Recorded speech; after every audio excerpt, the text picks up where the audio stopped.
It's time for The Story Behind the Person, featuring lively, in-depth conversation with compelling guests from our community.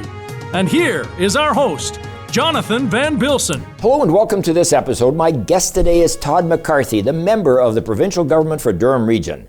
We'll learn all about Mr. McCarthy and what it's like to be in politics. We'll be right back after these messages. Top care with top stylists. Book your next hair appointment with Port Perry's award-winning hair salon, Rosario Greco Styles. The hair experience you deserve. Book today. Call 905-985-0099.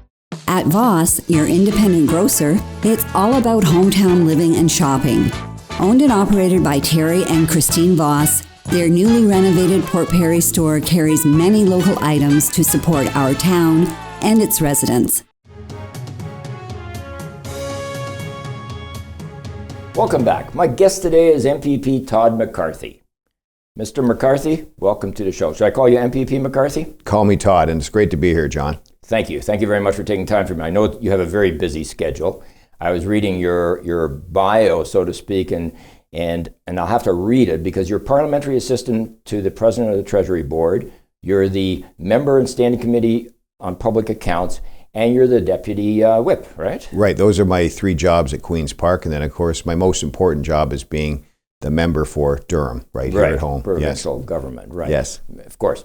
And is that fun? Are you liking it? Really, it's the honor of a lifetime, John, I have to say. It really is. And it's a job like no other. I like to think that my background as a trial lawyer prepared me for it. Right. And to some extent it has, because provincial parliaments and federal parliaments are styled like a court.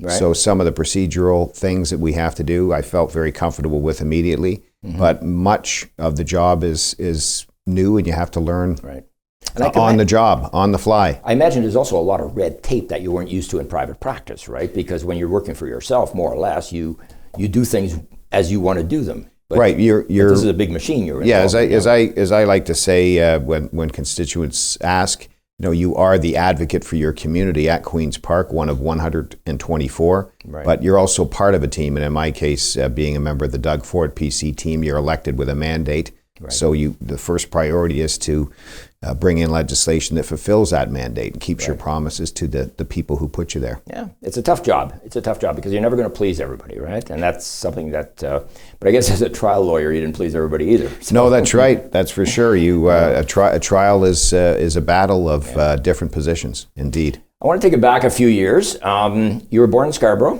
That's right. And I understand your brother is also a judge. Yeah, or is a judge, rather? Yes, my younger brother, John, is 2 years younger than me. He's a judge at the Superior Court, and he was a lawyer before that, like me.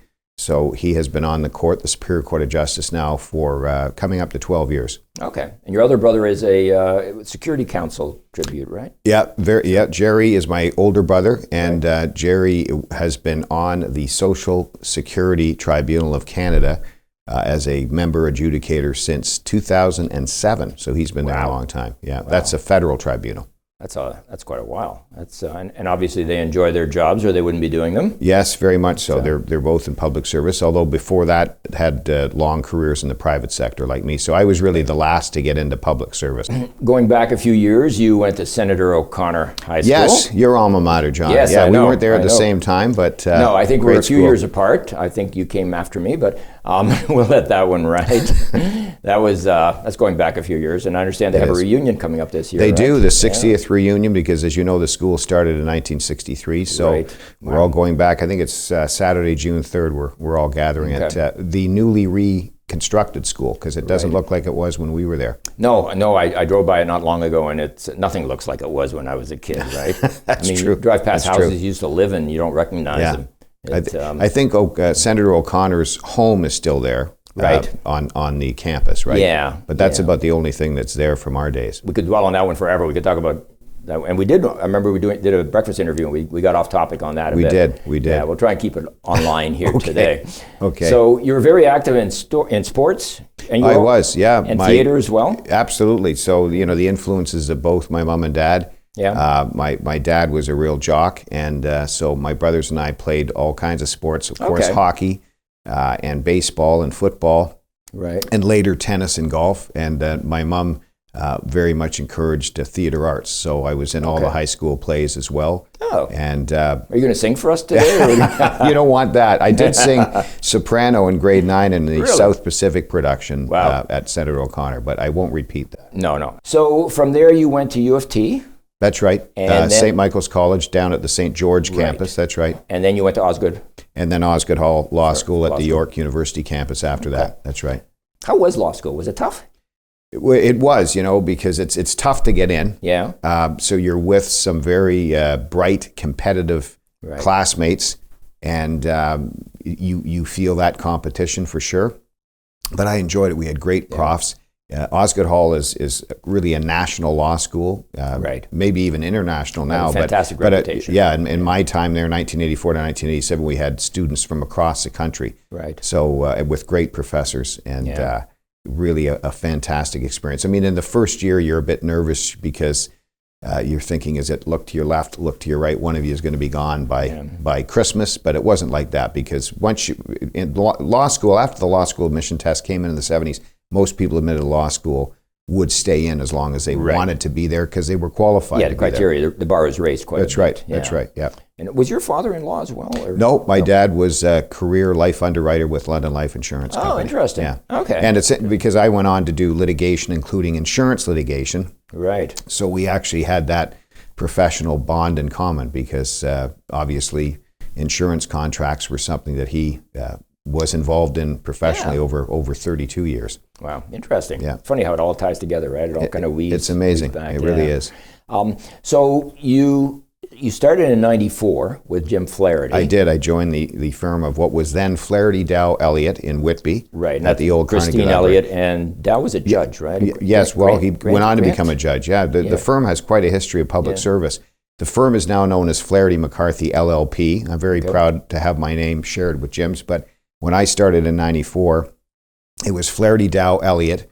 So Jim was the lead partner, his wife Christine Elliott, and then Grant Dow, who went on to become a judge of the Superior Court in 2014. Right, yeah. Right. And so was that right after school, or did you work in between? So I went to Osgoode from 84 to 87. In those days, you had to article for a year, John, and then 6 months bar admission course. And then I was called to the bar just over 34 years ago, March 31st, 1989. Really? And then I practiced in downtown Toronto at a small firm.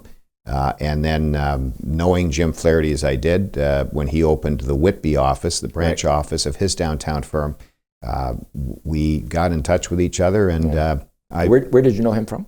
Well, Jim was a leading trial lawyer. He would have been 10 or 15 years ahead of me. I think he was called to the bar in 75, so he was 14 years ahead of me at the bar. And of course, I knew him because he was really a famous trial lawyer. He wrote articles and books. He was lecturing, and of course, he was well known for the cases that he tried and the appeals that he did. I even went up against Jim in the divisional court in '93. Really? Head to head. Yeah, I had won at first instance, and the losing party hired him for the appeal, and then he beat me on appeal. And by a year and a half later, I was working for him. So that was kind of neat. Yeah, that worked out well.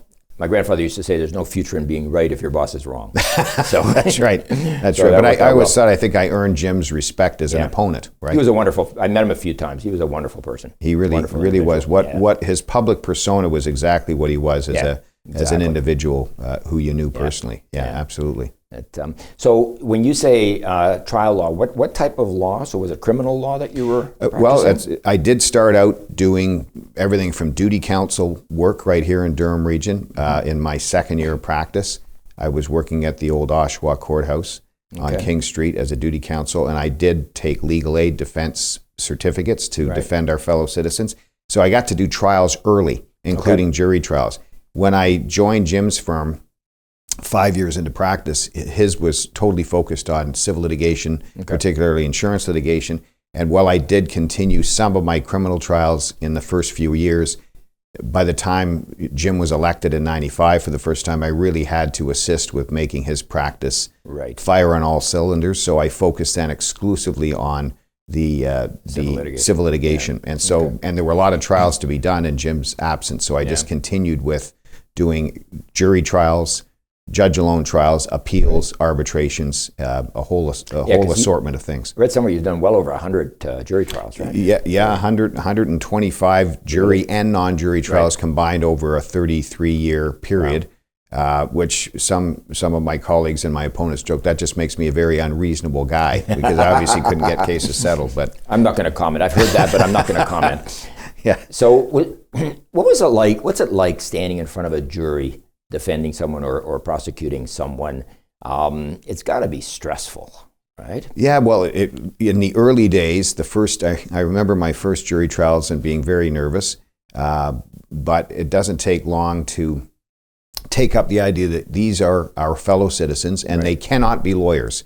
So whether it's a criminal jury of 12 or a civil jury of 6, they cannot be lawyers. And you're there to both, I think, educate and persuade. Educate them about your side of the case, your side of the issue, leaving the explanation of the law to the presiding trial judge, but even touching on it in your closing submissions. And knowing that everything you do in the courtroom, every mannerism, every movement, how you treat witnesses, how you interact with the judge and other counsel is being viewed and observed and judged. Judged. Yeah, absolutely. And so it's not that it's a popularity contest, but lawyers who misbehave are going to be not seen in a very positive way by jurors. They expect lawyers to behave above and beyond the call of duty. So was it nerve-wracking at first? Absolutely, but I got used to it, and I got to the point where even after a 3 or 4 week trial, I could address the jury, look them in the eye, reference notes, reference certain exhibits, move around the courtroom, and give them the full summary. So imagine, John, being able to, in maybe 45 minutes, summarize 3 weeks of evidence and your position on the law and on the evidence on behalf of your client. Yeah. It's a skill set that takes time. Absolutely. And I tell the younger lawyers in my firm, I tell my daughter, Megan, who's a lawyer, I didn't learn it overnight. You get better at it with experience. And you got to be yourself. You can't copy somebody else's style. You can learn from somebody's style. And I learned from Jim's style. He had a great style as a jury trial lawyer, but I also developed my own way. So it's authentic, right? That way. It's important. And a lot of times I think it's a personality judge, because you're dealing with people who don't know the legal element, they don't know the law, and they're looking at you, they're looking at your tie, they're looking at the way your hair's combed, you're looking at everything about, and they're judging the way we look at a photograph before you meet someone. You put up a summation of someone, and then you meet them, and that sort of thing. There's no question. On all counts, you are absolutely correct, except they don't look at your tie, because in the Superior Court, for jury trials, we wear the uniform, the gown, the traditional waistcoat, white tabs, tab collar or wing collar, and the big gown. And that is very important, because we're dressed like the judge, except the judge has the coat of arms and the red sash. And I think that's important that we wear that uniform, because we're officers of the court, as well as being advocates for our clients. And you're also equal. We're equal, that's right. It's like going to a private school where everybody wears a uniform. You can't differentiate. That's right, John. And it's interesting, in the late 60s, some law societies, in conjunction with the courts, talked about abolishing the use of gowns in Superior Court and courts of appeal. Now, in the lower courts, it's jacket and tie, but in the Superior Court and Court of Appeal and the Supreme Court of Canada, it's gowns. They talked about abolishing them on the basis that they were elitist, and the decision was made to maintain the uniform of the barrister, because that was equality. That was a recognition of being both an officer of the court and an advocate. And now in the U.S., in front of juries, lawyers do have to worry about what they wear. We don't have that distraction. I've watched Suits. I know that. Yeah, there you go. That's I'm going to hold you for a sec. We're going to pause. We have to go to commercial break. And I want to find out if you wore a wig too. We'll talk about your politics in just a minute, your political career, after we come back, after a few words from our sponsors. Thank you very much. Please stay tuned. PP Print is excited to offer Port Perry wearables, featuring 2 great designs. Show your Scugog pride with apparel and headwear. We have you covered. PP Print, more than just print.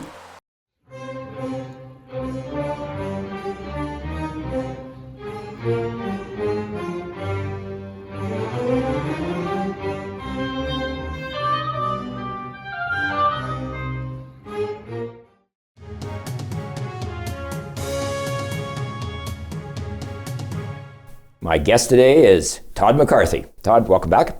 Very interesting information about the jury. I know we're going to talk about your political career, but I'm really intrigued by the whole concept, because as I mentioned just before we went to the break, I've watched Suits. So I picture you standing in front of a jury with a Harry Rosen $16,000 suit on, the best haircut ever, and you're just addressing these people. But I'm sure it's not quite like that, right? Well, it's not. I mean, I don't mind legal dramas, whether they be movies or TV shows, but Suits, of course, the name implies everyone's wearing a beautiful suit in front of a jury, but in our system, as you know, we have the gowns. Right.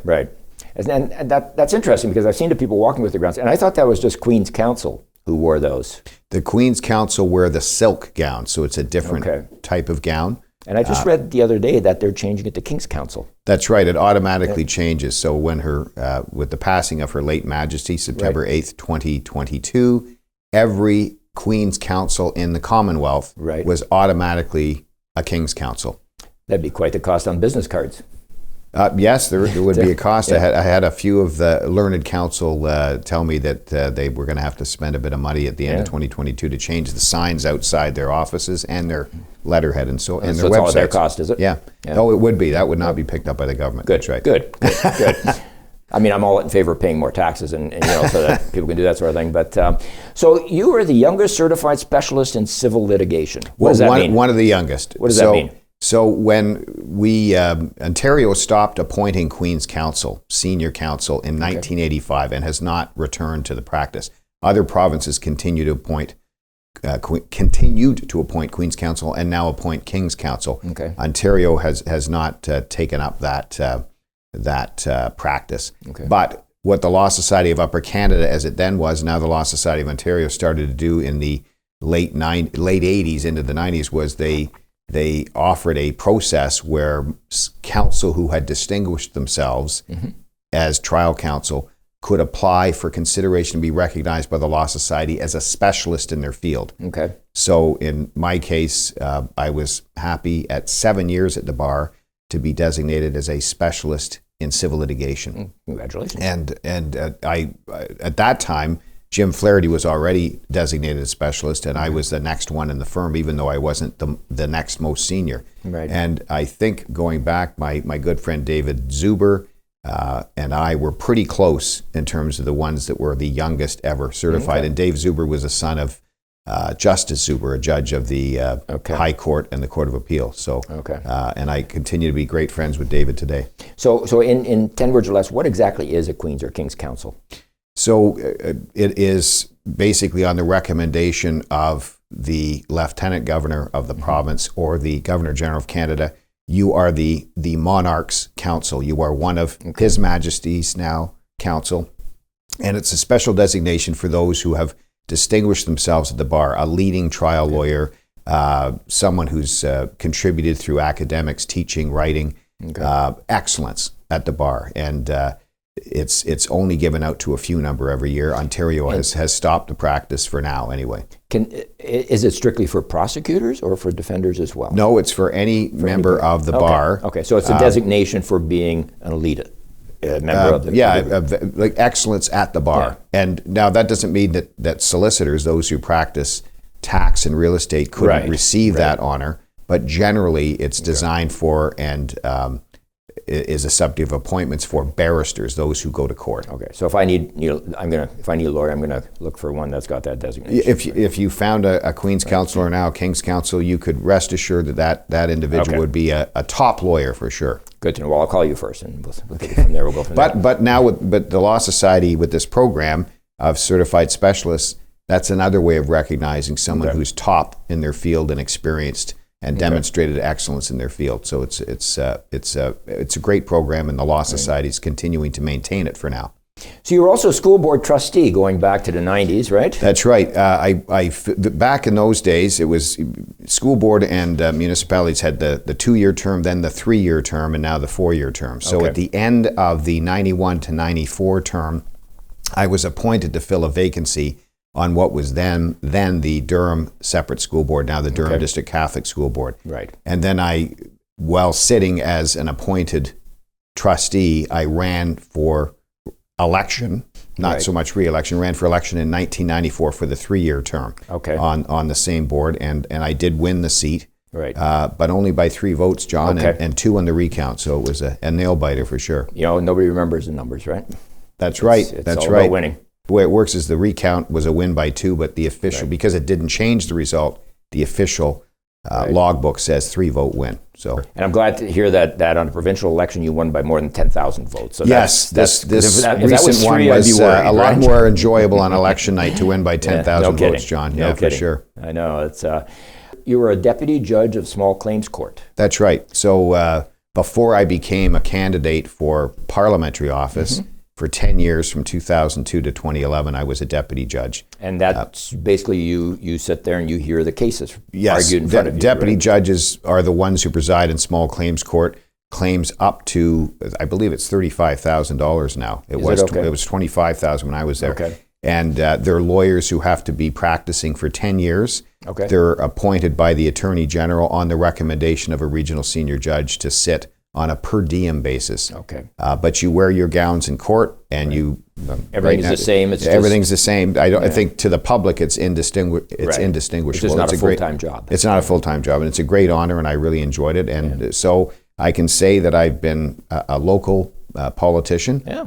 I've been a parliamentarian for almost a year, and I was in the other branch of government, the judicial branch. Right. It's very interesting. Half of these things, like you just don't know unless you're in the system or you're involved with the system, right? Which a lot of us are just not. So, I mean, my biggest claim to fame was fighting a traffic ticket. There you go. And there were no criminal lawyers there to defend me. Well, it's interesting you say that, because you would have been self-represented for that, as most citizens are. Right.